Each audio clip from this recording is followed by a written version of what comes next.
Welcome to Ebuzor's Corner TV. Food, health, and family. Smile, cook, move, and be inspired. Ebuzor's Corner TV. Welcome back to Ebuzor's Corner TV, where we prepare simple, tasty meals with health and balance in mind.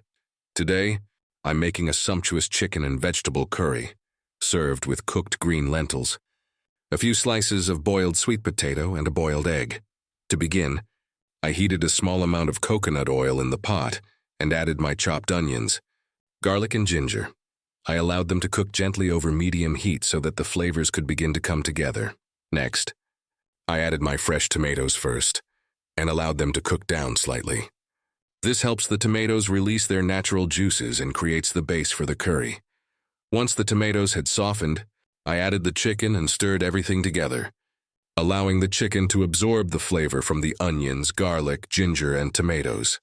After that, I added a little tomato paste.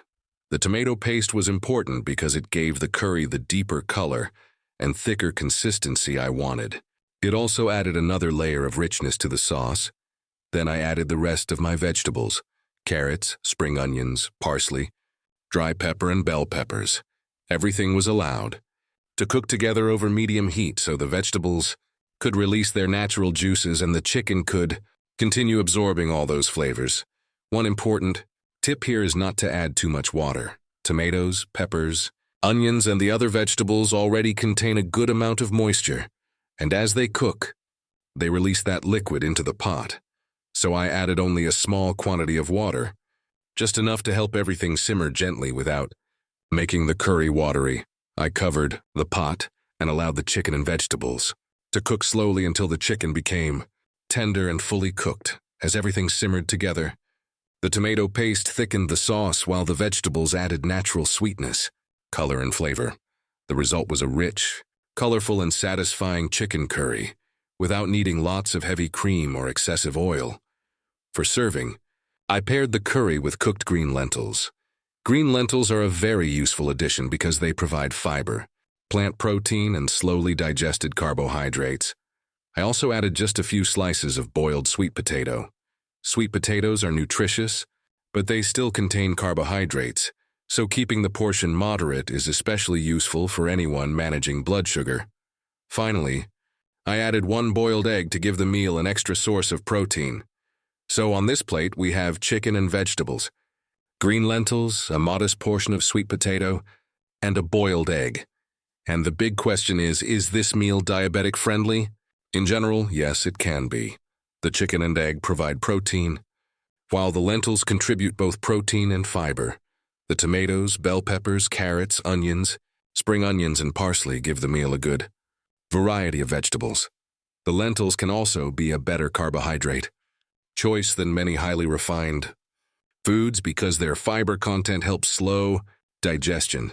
The sweet potato adds another carbohydrate source, which is why I would keep it to just a few slices rather than making it the biggest part of the meal.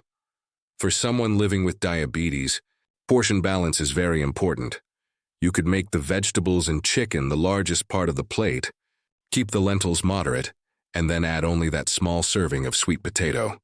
One ingredient to use moderately is the coconut oil. It gives the curry a lovely flavor, but because coconut oil is relatively high in saturated fat, a small amount is enough.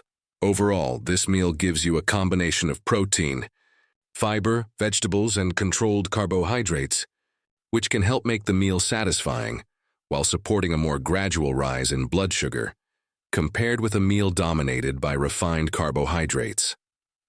Of course, everyone's blood sugar response is different, so portion sizes and individual dietary needs still matter.